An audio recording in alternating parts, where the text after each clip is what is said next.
ya saben. He hecho 2 veces. 3 veces.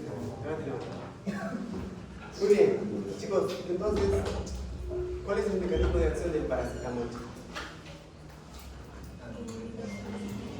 No, una cosa es mecanismo de acción y otra cosa es significación. ¿Para qué funciona? Eso sabemos, para el dolor, ¿no? ¿Para la inflamación, sí o no? No.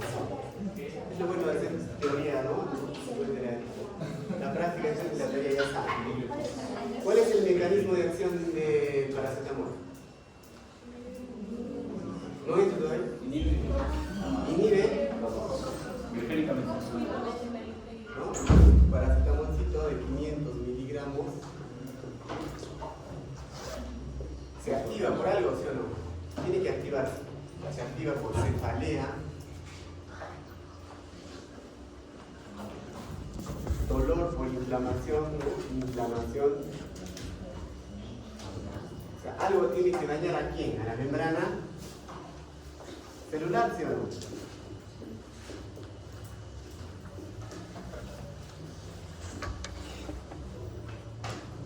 La cascada de la inflamación. Algo lesiona la membrana celular. ¿Qué se libera? Fosfo y pasta A2. ¿Sí o no? ¿No han hecho todavía, no? ¿Ahí? Entonces, chicos, de acá se sintetiza el ácido araquidónico. Y de ahí hay 3 enzimas. ¿Cuáles? COX-1, COX-2, COX-3. ¿Hasta dónde salieron? Hasta 3, muy bien, ¿no? COX-1, inflamación, ¿no? La COX-1 sintetiza a partir del ácido araquidónico ¿qué? Prostaglandinas proinflamatorias, tromboxano A2. ¿Qué más? ¿No? Prostaciclina, ¿están seguros? Creo que no. La COX-2, prostaglandinas que protegen el estómago, ¿no es cierto? Entonces, y la COX-3, central.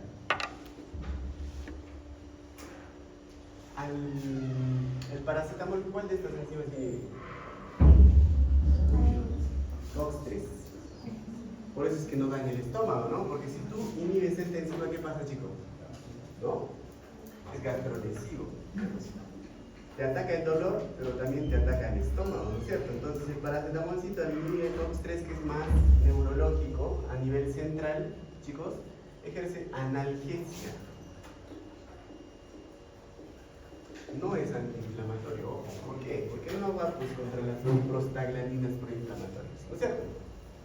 A pesar de que se sabe todo esto, chicos, hasta el día de hoy el mecanismo de acción del paracetamol es inicial.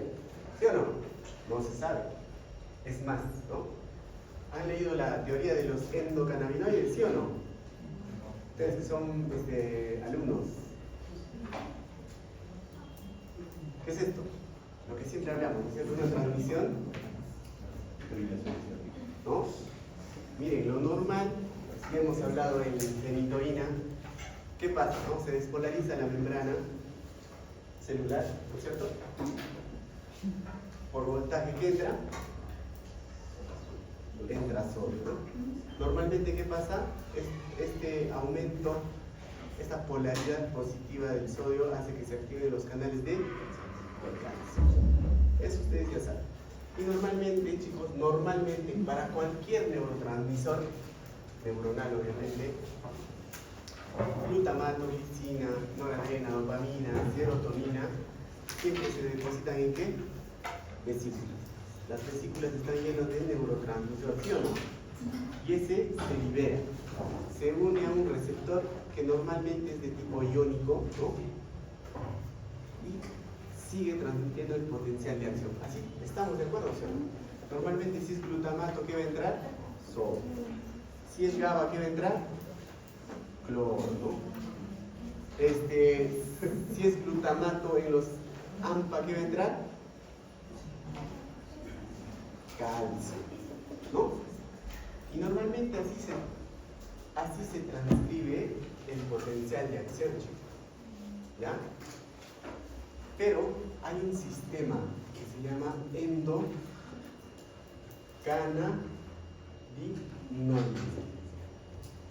¿Sí o no?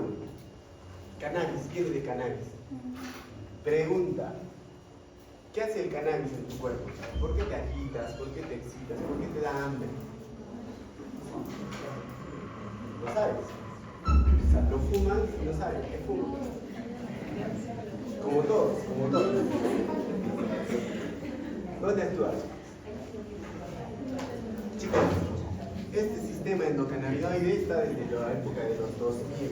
Ya se está estudiando poco a poco y se ha visto que es un sistema así como tal, pero retrógrado. ¿Tiene neurotransmisor? Sí, su neurotransmisor es la anandamida.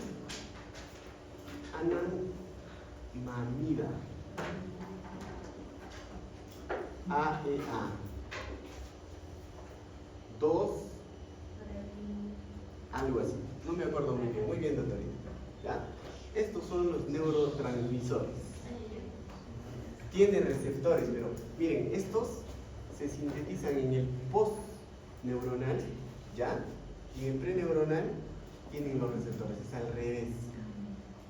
Tiene un POTEA, CB1, y también tiene CB2. Receptores. Entonces el neurotransmisor, ¿no? Y por ejemplo, para hacer un ejemplo, ustedes fuman marihuana, ¿no?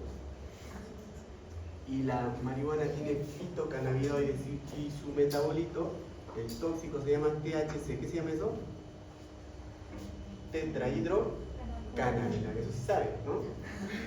Paracetamol no. Entonces, este tetrahidrocannabinoide, chicos, imita la acción de estos endocannabinoides. Es un exocannabinoide, ¿no es cierto? Un fitocannabinoide. Viene retrógradamente, chicos, con un potencial de acción modulador. Se une al receptor, especialmente al CB1, y este también está unido a proteína G, ¿ya? Al final hace que se disminuya, chicos, porque es GI, se disminuya la fosfoquinasa A. Y esta fosfoquinasa A tiene múltiples acciones, dentro de ellas analgesia, excitación, euforia, a dosis altas obviamente, hambre, antidepresivo, ¿no? Miren todo lo que tiene. Entonces, normalmente nosotros tenemos estos neurotransmisores que también vienen, ahorita vamos a hablar de la fosfolipasa, del ácido araquidónico, ¿ya? Entonces, ¿por qué estoy hablando todo esto? No viene al caso. Sí viene al caso, porque lo que ustedes sabían del paracetamol no es. Está relacionado con el sistema endocannabinoide. ¿Qué hace? Inhibe la formación de este neurotransmisor, chicos. 2, glicerol A. Entonces, como no hay neurotransmisor, chicos, esta disminución del neurotransmisor hace que no se una a este receptor y eso provoca analgesia. Esta teoría es la más aprobada, ¿no? Porque hay otra que hace que no se recapte este neurotransmisor en el espacio sináptico. Entonces, si no se recapta, se bloquea, hay más, y este se une al 1 y este provoca también analgesia. Uno por aumento y uno por disminución. ¿Qué tal? ¿No? Y mira, esta teoría, no es teoría, chicos, ya lo están probando. Me parece verdad. ¿Por qué? Porque cuando ustedes toman paracetamol para calmar el dolor de cabeza, te calma de distinta forma que el ibuprofeno. ¿Han notado eso o no? Los que tienen migraña. Nada. ¿No? Sí. Es más central. ¿Ya? No tiene nada que ver con la inflamación. Entonces, así como aire, creo que no, chicos. ¿No? Es más, chicos, han visto que para inhibir a la ciclooxigenasa 3 se necesitan dosis altas de paracetamol, ¿no? Entonces, ¿quiénes van por esta vía? La dipirona, el metamizol y el paracetamol, ¿ya? Entonces, a nivel de los endocannabinoides.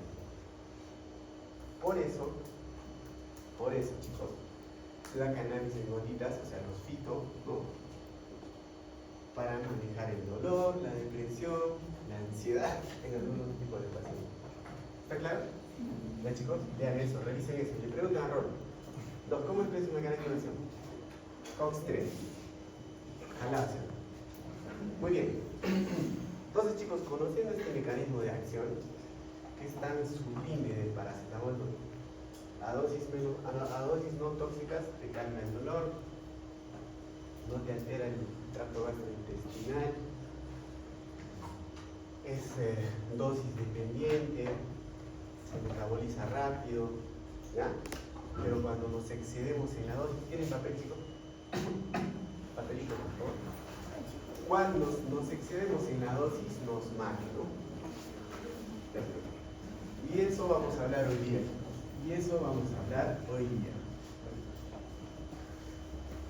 Entonces,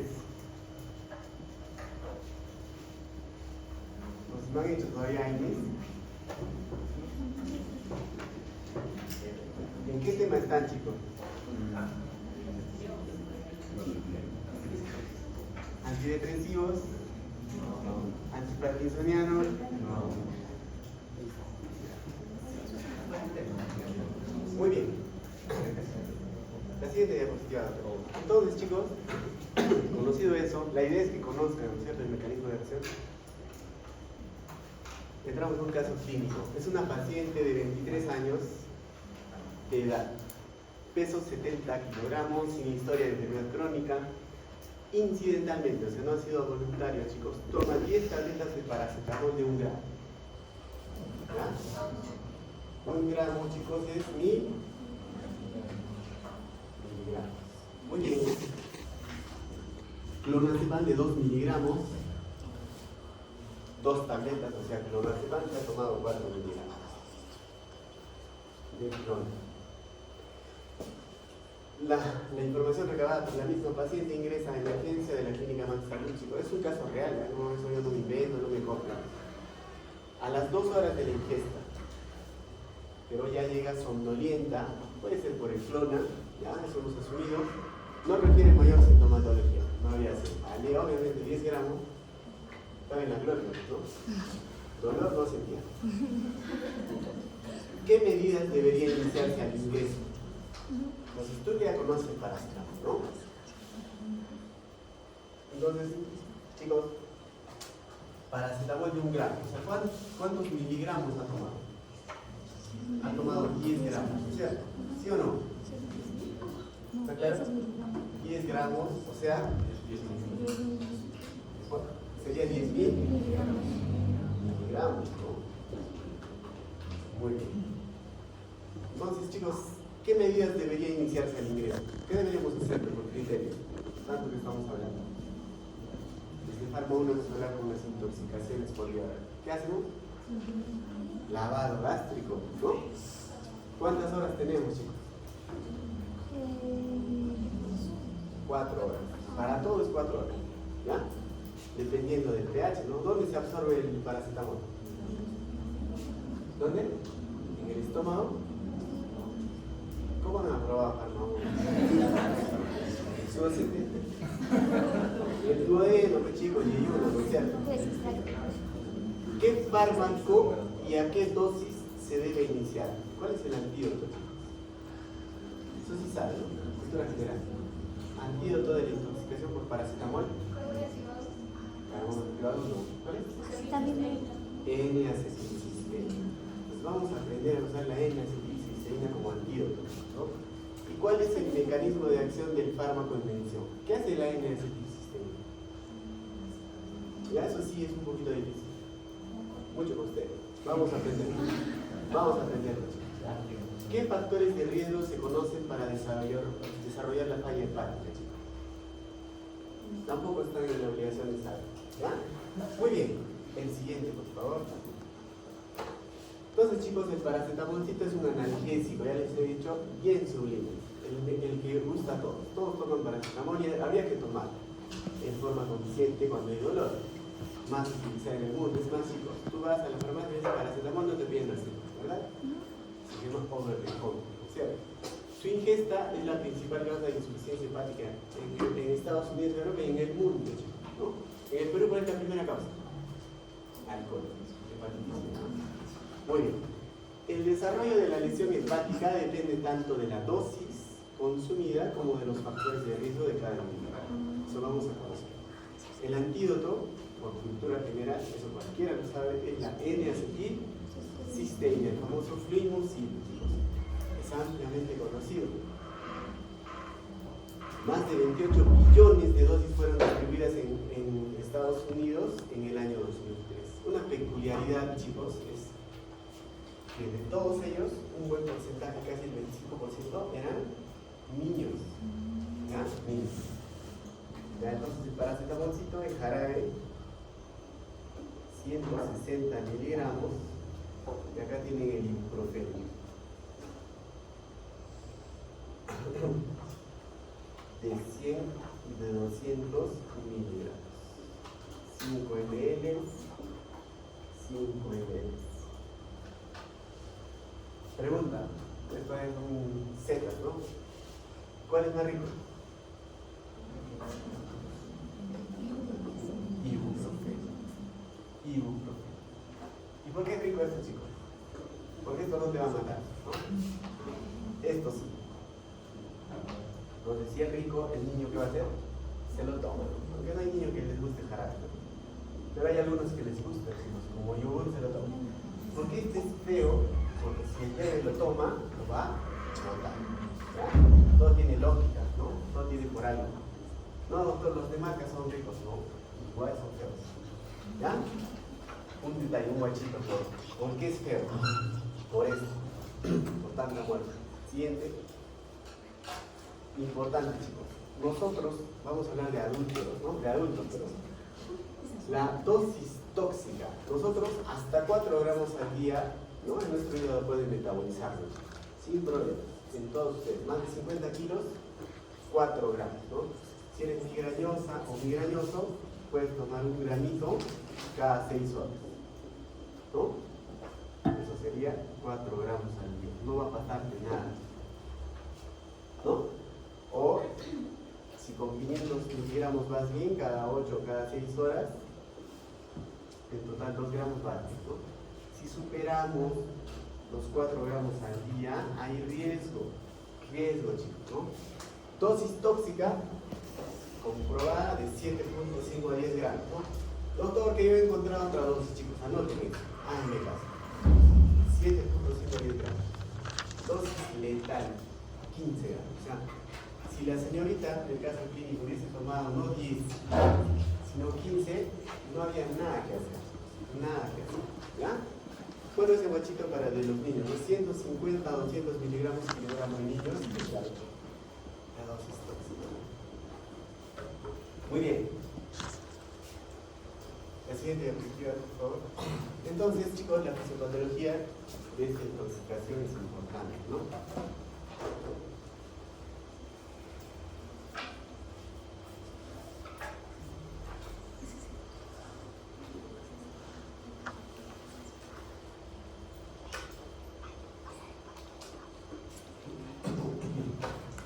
¿Qué dicen? Chicos, cuando ustedes toman el paracetamol en dosis tóxica, ¿no? 7.5 o 10, ya, o han encontrado a uno de sus pacientitos con esa dosis como yo, ¿ya? El 85 al 90% del paracetamol, chicos,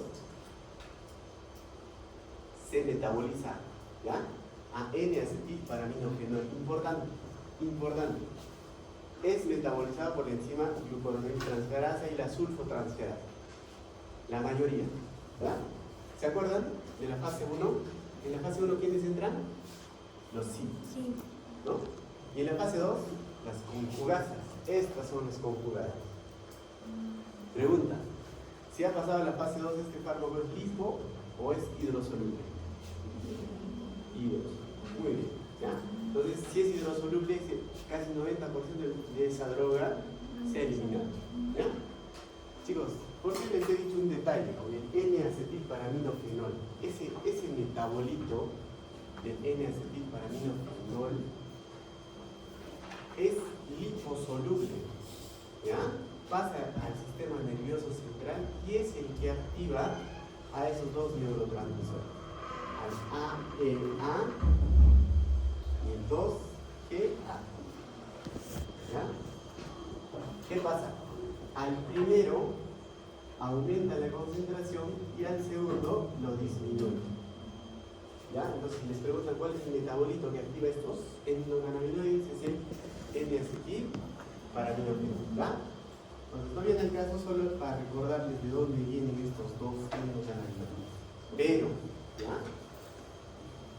El 2 al 5% es excretado simplemente. El paracetamolcito se elimina como tal hasta un 5%. Acá viene el problema, chicos. El 10% es metabolizado por el sistema B450. ¿Ya? Fase 1, ¿se acuerdan? ¿Ya? El CYP2E1, convirtiéndolo en el metabolito inactivo. Miren, el N-acetil paramino benzoquinolamina, el famoso NAP-Q1. ¿Ya? Acuérdense de esto, que el NAP-Q1 es el metabolito tóxico. Pero si tú tomas solo 4 gramos, ¿ya?, de paracetamol en condiciones normales, o sea, no son tóxicas, el NAP-Q1 es conjugado por otra conjugasa, glutatión transferasa, que también hay en el cuerpo, pero hay un detalle. Y forma conjugasas, mira, de cisteína, ¿no? Conjugados por mercaptopurina, y estos son eliminados también. Pero el problema con esta enzima es saturar, o sea, se acaba. Si tú le das 5, 6 o 7 gramos más, se satura el glutato, ya no hay. ¿Y qué pasa con el NAP-Q1? Más hepatocitos, necrosis hepatocelular. ¿Ya? ¿El siguiente? Acá está, ¿no? El paracetamol menos del 5% se elimina por la orina, chicos. ¿Ya? ¿Qué pasa con el 90 al 85%? Se metaboliza, ¿no? Por la glucosaminotransferasa, sulfatotransferasa, y también se vuelve hidrosoluble y se excreta. Pero antes, ¿se acuerdan? Antes de conjugarse hay un metabolito. Es el del que se van a sintetizar los endocannabinoides, pero eso no viene al caso. Y hasta un 10% va a la fase 1, chicos, con el CYP2E1, y se transforma en ¿qué? En este metabolito tóxico, NAP-Q1, ¿no?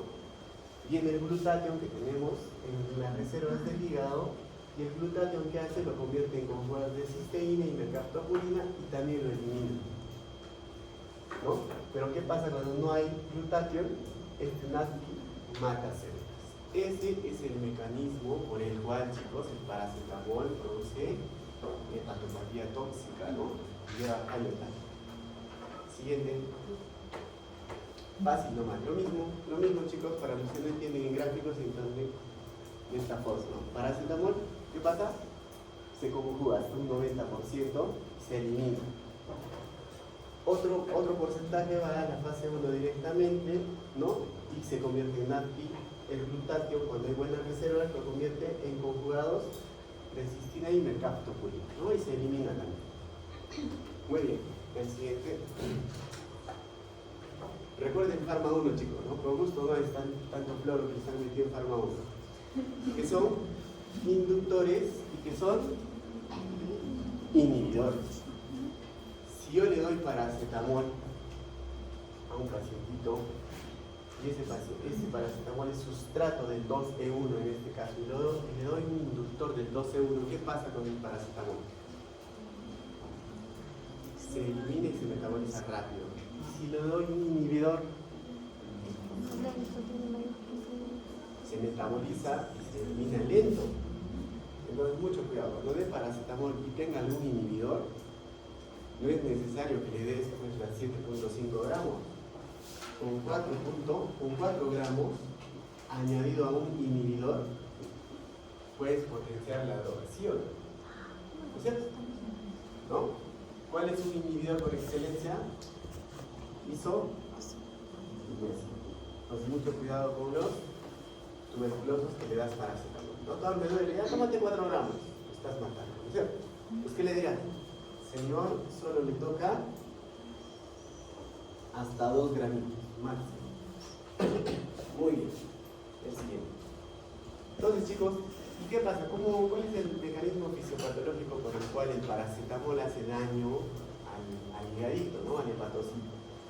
Se une a su grupo sulfidrilo de las membranas celulares, especialmente las mitocondrias, produce estrés oxidativo, disfunción mitocondrial y necrosis hepatocelular, ¿no? Centro lobular. Muy bien. Siguiente. Chicos, pero no todos hacen falla hepática, ¿no?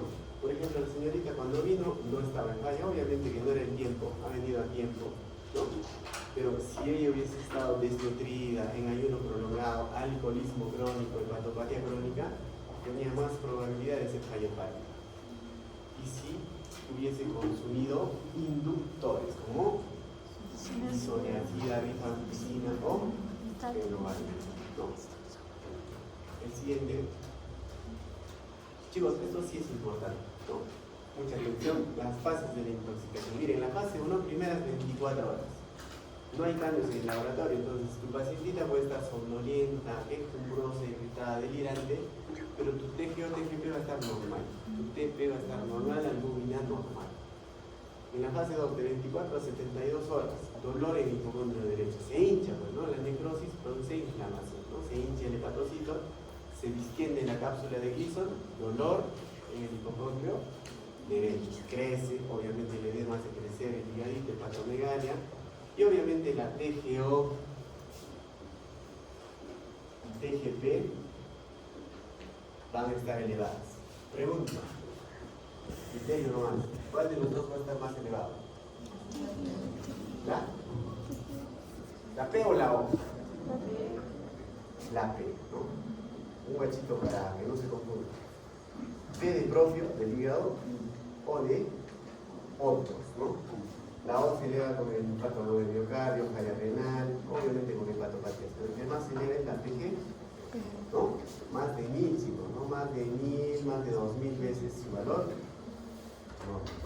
No. Pregunta, estamos hablando de falla hepática, ustedes que ya están notando. Bueno, ¿cómo se hace el diagnóstico de falla hepática? Eso no deben saber, pero más o menos. ¿Cómo? INR, sí. Elevación del TP. ¿Qué más? ¿Qué más?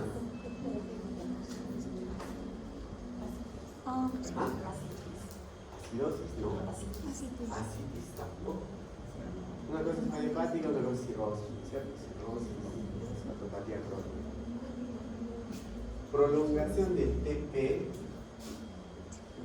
¿Aumenta de enzimas hepáticas, sí o no? No. TP prolongado. Obviamente el TP va de la mano del índice normalizado, ¿no? Del INR elevado, ¿no? ¿Qué más? Y encefalopatía, cualquier grado, de grado 1 al grado 4. Cualquier grado de encefalopatía más TP prolongado, falla hepática. Falla. ¿Ya? Muy bien. Entonces, miren, hasta la fase 2 no hay falla hepática. Fase 3, 78 o 96 horas. Ictericia, falla hepática. Entonces tú ya sabes, falla hepática, ya. O sea, hay encefalopatía, los TGOs prolongados y el TP prolongado, ¿no? Estos dos hacen falla hepática, ¿no? Y obviamente falla multiorgánica. Cuando ya falla el higadito, falla el riñón, falla el corazón, chicos, las plaquetas caen. Y fase 4, inicio de la recuperación, si es que pasa esta parte, ¿no es cierto? Muy bien. El siguiente. El manejo, chicos, a lo que hemos venido. ¿Cómo hacer? Ya a la práctica, ¿no? Ya sabes tu fisiopatología, lo repasas, estás en tu serum y viene una pastillita. Por eso el paracetamol nunca lo subestimes, ¿no? Si no sabes la dosis, trátalo como una intoxicación. ¿Cuánto se ha tomado? No sé, entre 5 a 6, 7 tabletas. Las grave. Porque tú sabes que 4 gramos es grave. Normalmente, el paracetamol de sus serúticos es de ¿cuántos miligramos? 500 miligramos, ¿no? No vas a asumir porque cada tableta es miligramo, ¿no? Entonces, si es de 500, ¿con cuántas tabletas te vas a asustar? Más de 8, ¿no? Más de 8 ya hay que observar. Hay que observar. Muy bien. Entonces, si no tienes carbón activado, una agüita, ¿no? Sancaño o agüita destilada, ¿no? Agua hervida, ¿no? Y si tienen agua mineral, igual, 4 litros. Lávenlo, chicos. Su sonda, lavado a presión con jeringa de 50 o jeringa de 100. Con lo que tengan, chicos. Primero lavado, antes de las 4 horas. Después ya no sirve, no sirve nada. ¿Por qué? Porque ya se ha reabsorbido, ¿no? Ya se ha absorbido. Y luego, chicos, mándalo, porque no tenemos N-acetilcisteína. Acá no tenemos, ¿no? Es un poquito peor. Tranca que tenga. Entonces, cuando sean internos van a tratar acá. Ahora, por ahí hay en buena hora. ¿No? También se puede adaptar N-acetilcisteína para restablecer los niveles de glutatión, ¿no? Incremento en la producción de óxido nítrico, vasodilatador, mejora la perfusión hepática, mejora la oxigenación hepática, mejora la producción energética, obviamente, porque si la mitocondria estaba mal no había ATP. La mitocondria se restablece, mejora el ATP. Administrar antes de las 8 primeras horas de haber ingerido la sobredosis. Pregunta, ahí sí tienes que estar seguro. Si tú sabes que ha tomado, chicos, entre 7,5 o más, a ciegas, hay que darle N-acetilcisteína. Daño no le vas a hacer, ¿no? Porque si te atrasas, si te pasa el tiempo, ¿no? El pacientito probablemente pueda fallecer, ¿no? Dosis del fármaco, 150 miligramos por kilo la primera hora. ¿Ya? Doctor, pero hay otros esquemas, chicos, hagan mi caso. 50 miligramos por kilo en 4 horas siguientes y 100 miligramos por kilo en las siguientes 16 horas, ¿no? Entonces, ¿cómo es eso? Vamos a hacer. ¿La pacientita cuánto pesaba? 70 kilos. Tu pacientita ha llegado, le has hecho el lavado y le vas a dar el N-acetilcisteína. ¿De cuánto viene la ampollita? ¿De cuánto? 300 miligramos la ampolla de N-acetilcisteína, ¿no? 70 kilos por 150 miligramos, ¿cuánto es?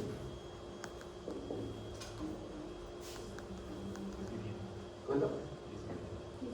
10.500 miligramos. ¿Cuántas ampollas necesitaremos? Entre 300, ¿no? 35 ampollas. Por eso les digo que en su pueblito no lo requieran. 35 ampollas. ¿Ya? Entonces tú le das N-acetilcisteína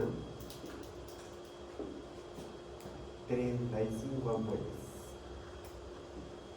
Lo diluyes en clorurito de sodio, ¿no? 100 cc y lo pasas ¿en cuánto tiempo? 1 hora. Pasa la hora, ese es el primer paso. 2. ¿Qué dice? 50 miligramos por kilo. ¿Cuánto sería eso?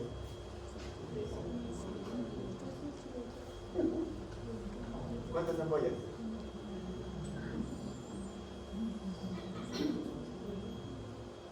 ¿Cuántas? 11.6, 12 ampollas, ¿sí o no? ¿Todos han sacado eso? Ya, primero, chicos, 50 miligramos por 70, eso es 3.500 miligramos, ¿sí o no? Divídalo pues entre 300 miligramos. 11.6 ampollas, ¿no? Entonces, que le des 12 ampollas, daño no le vas a hacer. Pero ¿qué dice? Las 12 ampollas en 4 horas. ¿Está bien? Igualito, lo digo yo. 12 ampollas en 100 cc y eso le dice a que lo pase, perdón, en 4 horas. Y 100 miligramos por kilo en las siguientes 16 horas, ¿no? En total se pasan 19 horas. Con que tengan esta idea, suficiente. Hay muchos esquemas, van a ver todos. Es más, ahora pueden hacerlo revisar con ChatGPT. A ver qué les dice. Si coincide con 100 miligramos serían 700 7.000 miligramos, más o menos serían 24 ampollas, ¿sí o no? ¿Estamos claros? ¿O 23? Ya, 24 ampollas. Igual, esto va a ser 16 horas. Así se trata un médico. Así le hemos tratado a la señorita Salida, ¿no? Es más, ha dicho, ¿por qué me han pasado a UCI? Ha debido venir a buscar ese paro. Está bien, señorita, bueno, le hemos salvado. No, pero sí estaba bien, solo han sido 10 tabletas. Muy bien. Comparemos, busquen en una inteligencia artificial en cualquiera. Hay uno de evidencia. ¿Qué dice? Son esquemas un poco grandes. Y ahorita les explico por qué yo prefiero este, ¿no? Avalado por la ciencia. ¿Qué dicen? Bueno, chicos, eso sí no busca. No sabe. No tengo internet. ¿Qué dice el antídoto? Sobre la dosis. ¿Alguien puede leer?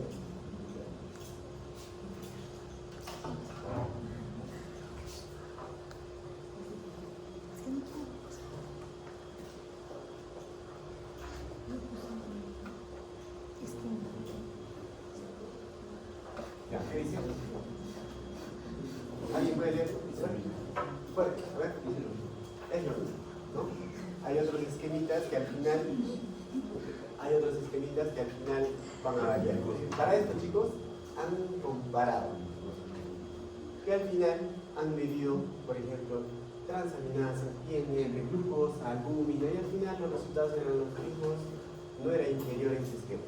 El esquema es más manejable, ¿ya? Más manejable. 20 ahorita, ¿ven, chicos? En uso, cuidado. Muy bien. Entonces, chicos, el siguiente. Entonces, nuevamente nuestro caso clínico con toda la información que tiene. Entonces, mujer de 23 años. Mujer, chicos. ¿Ah? Peso 70 kilos.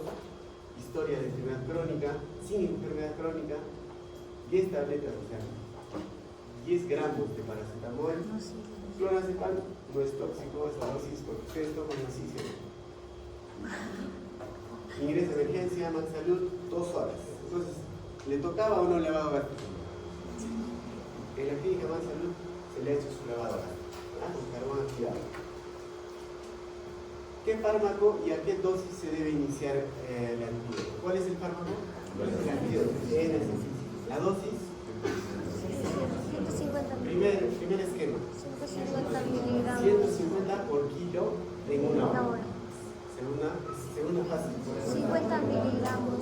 50 miligramos por por kilo kilo en 4 en 4 horas. horas. Y 100 miligramos por kilo en 16 horas. ya. Si hacen eso no se les va a morir su paciente que y les aseguro que van a tener harta intoxicación por paracetamol. Ya está igualando a la intoxicación por órganos fosforados, ¿no? Next. Perdón, atrás. ¿Cuál es el mecanismo de acción del fármaco en mención? Depletar las reservas de... El mecanismo de acción del antídoto. Ay, está la No. Depletar las reservas de glutatión. ¿No es cierto? O restaurar las reservas de glutatión. ¿Está claro? Simple, chicos. ¿Y qué factores de riesgo se conocen para desarrollar falla hepática? ¿No? Eso es importante. Desnutrición, alcoholismo crónico. ¿Qué más? Uso de inductores, etc. Muy bien, chicos, la lista